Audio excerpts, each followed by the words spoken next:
Now, when you have diagnosed or you are suspicious of the fact that this patient is suffering from acromegaly, you must know that what are the causative factors, that is the etiologenesis behind the production of this particular clinical scenario in the individual. We are basically dealing with a patient who is suffering from increased levels of growth hormone in the blood.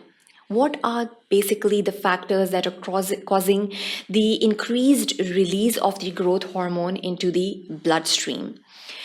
Now, to know and to have a better knowledge regarding the etiologenesis or the regarding the pathogenesis of the acromegaly, we must know that what are the particular features and what is the baseline regarding the secretion of the growth hormone into the bloodstream. First of all, before starting off with the list of the causative factors, I would like to emphasize on the fact that we have the hypothalamus basically, which is responsible for the secretion of the growth hormone releasing hormone. And any increase at the level of the hypothalamus, it can be an increase at the level of the pituitary gland itself. We have two lobes of the pituitary, an anterior lobe and a posterior lobe, and they are responsible for the production of the different sets of hormones in the individual. So there are these different levels for the secretion of the growth hormone releasing hormone, then the growth hormone itself, and then the particular factors in the environment of the individual.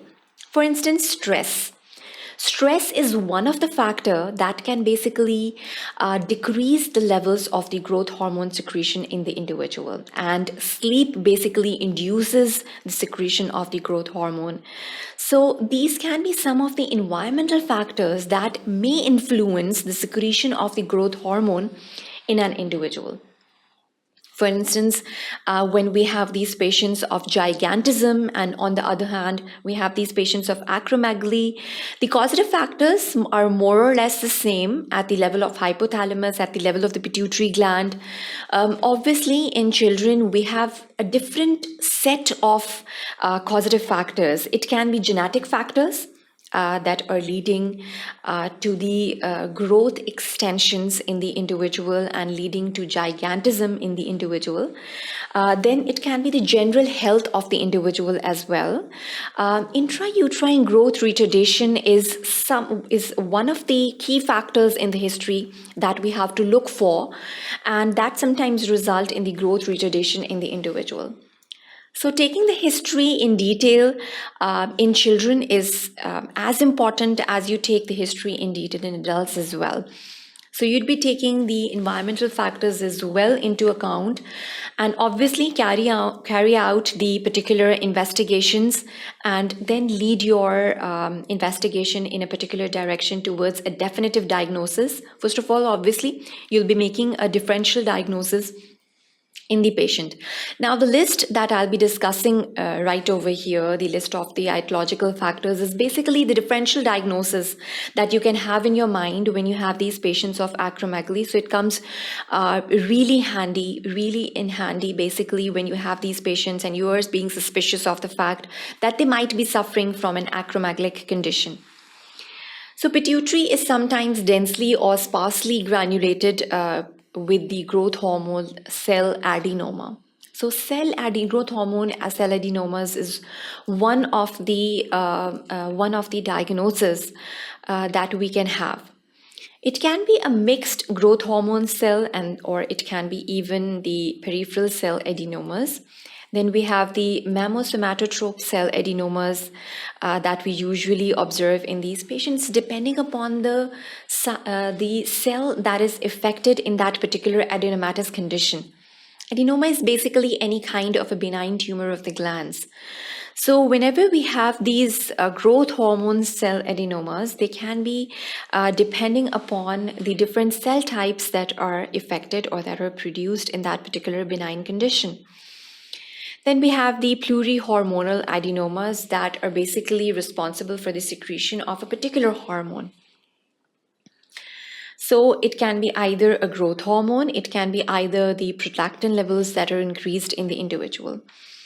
The growth hormone cell carcinoma or the metastasis is one of the key factors. So we have to rule out the benign conditions, and we have to distinguish the benign conditions from the carcinomatous conditions, or the carcinomas that are basically metastatic in their nature. So you have to basically distinguish between these two particular conditions by carrying out obviously the CT scans and the MRIs, and the proper investigation techniques are basically employed for these patients.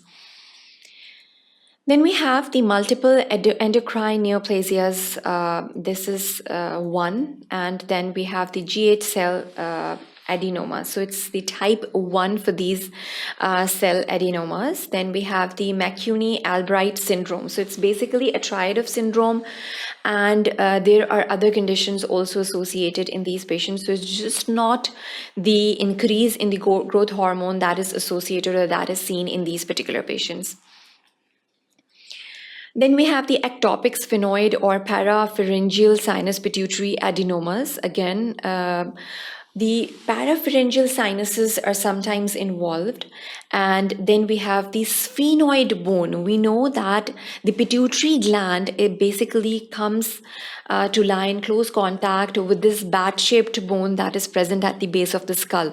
So whenever there is an ectopic sphenoid a carcinoma or any benign condition that is affecting the sphenoid bone, it can indirectly affect the pituitary gland and its secretions as well. So it can be a metastatic condition, it can be a local spread of the carcinomatous conditions, or it can be a metastatic condition that is observed in these patients. Now we have the extrapituitary tumors. Apart from the pituitary that is involved, we have some of the conditions in which directly the pituitary isn't involved. So as we have discussed the basic physiology, we know the hypothalamus can be involved in this particular case, and then we have the environmental conditions that are contributing towards the production of this particular condition. The pancreatic islet cell tumors are sometimes found, and they are responsible for the production of the IGF-1, which is one of the key factors. And even in the absence of the spurt in the growth hormone, these pancreatic islet cell tumors, they are going to keep on secreting the IGF-1, and which is basically one of the very important growth factor, which has the target organs in the bones. The apophyseal regions of the bones are affected by this IGF-1 that is secreted by the liver. So even though in the absence of the growth hormone spurt, it can be the individual pancreatic cells that are working on their own.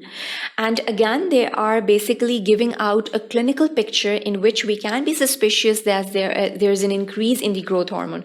Of course, when we'll conduct the exact lab investigations in the individual, that is going to highlight the fact that the patient is not suffering from the acromegaly condition, rather the patient is suffering from the islet cell tumors.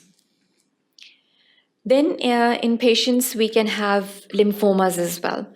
So sometimes these lymphomas are secreting some of the cells that are resembling the growth factors, and that are again giving out a clinical picture that is quite closely similar to the acromegaly condition. So these are some of the conditions. We majorly divided them into the pituitary conditions, and then we discussed the extrapituitary tumors as well over here. The excessive growth hormone secretion can be central as well as it can be peripheral in the nature. When we talk about the central causes, the conditions which are central in their nature, it can be a hypothalamic hamartoma. So hypothalamus was responsible for the secretion of growth hormone releasing hormone, which in turn was responsible for the secretion of growth hormone from the anterior pituitary. So indirectly, if we have a hypothalamic hamartoma, it can indirectly affect the levels of the growth hormone. Choristoma is one of the features which is central in its origin. Then we have the ganglioneuromas, which can be found in these patients, and again, they are responsible for the release of the growth hormone from the anterior pituitary. The peripheral causes would relate to the bronchial carcinoid in the individual, and then we have the pancreatic islet cell tumors as well. As we have discussed, basically the causative factors remain the same. We can divide them into pituitary and extrapituitary, or either we can divide them into central and peripheral. So these are the two types of classifications that we're dealing in with when we're discussing the etiologenesis. Then we have the small cell lung cancers. It can be one of the scenarios which is again responsible for the release of the growth factors, and this can be one of the scenario in the patient. Then we have the adrenal adenomas, we have the medullary thyroid carcinomas, which can mimic the condition of the acromegaly in the patients. Pheochromocytomas, or the renal tumors, tumors involving the kidneys, can again develop a condition. The patients again develop a condition in which they have an increased growth hormone in their bloodstream, and that is basically due to the negative feedback that is being conducted back towards the pituitary gland. So again, the pituitary is involved, and indirectly all of these hormones are interconnected. And sometimes when we have these patients, you have to conduct the hormonal profile in detail for these patients. You have to order the hormonal profile in detail, because whenever you are suspecting any kind of a tumor, either central or peripheral in its origin, you would be focusing on whether it can be, because we are basically going to plan the management accordingly. We're going to look for the factors, we're going to look for the causative factors, and dealing and treating the basic etiological factor is the key point over here. So knowing that basic etiological factor is very important over here. Discussing the secretion of growth hormone releasing hormone, we all know the hypothalamus is involved, and in turn the hypothalamus is basically governed by the arcuate nucleus, and that basically suspends upon the hypothalamus, and it controls the levels of the growth hormone releasing hormone, and this hypothalamus in turn is going to basically control the levels of the growth hormone in the bloodstream. So you have basically the positives and the negative feedbacks. The growth hormone releasing hormone is basically going to increase the bloodstream levels of the growth hormone, whereas the somatostatin is going to have an inhibitory effect on the anterior pituitary and is basically going to stop the secretion or reduce the secretion of the growth hormone releasing hormone. So you have to focus on both of these factors over here. We have the alpha, beta, and the gamma subunits that are working in correlation. The pituitary adenomas over here that are basically having the effects and basically resulting in an increase in the growth hormone secretion. So whenever the growth hormone releasing hormone is basically secreted in the bloodstream and it reaches the capillaries, then it has its effects on the anterior pituitary and results in the production of the growth hormone in the individual. After that, when the growth hormone, it basically comes in contact, there is a mechanism over here which is basically known as the Janus kinases. This mechanism is increased, and basically we have a JAK-STAT pathway which results in the production of the growth factor 1 from the liver.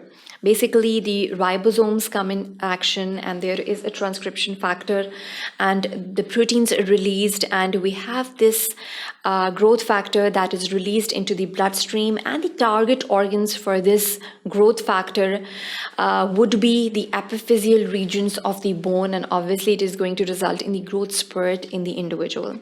Now, basically, it results in the cell proliferation and differentiation, as well as this growth factor acts upon the linear growth of the individual. It is also going to act upon the glucose metabolism and is going to affect the levels of the glucose. That is why the patient can be diabetic as well. So these are the other tissues that are affected by the release of the growth factors from the liver.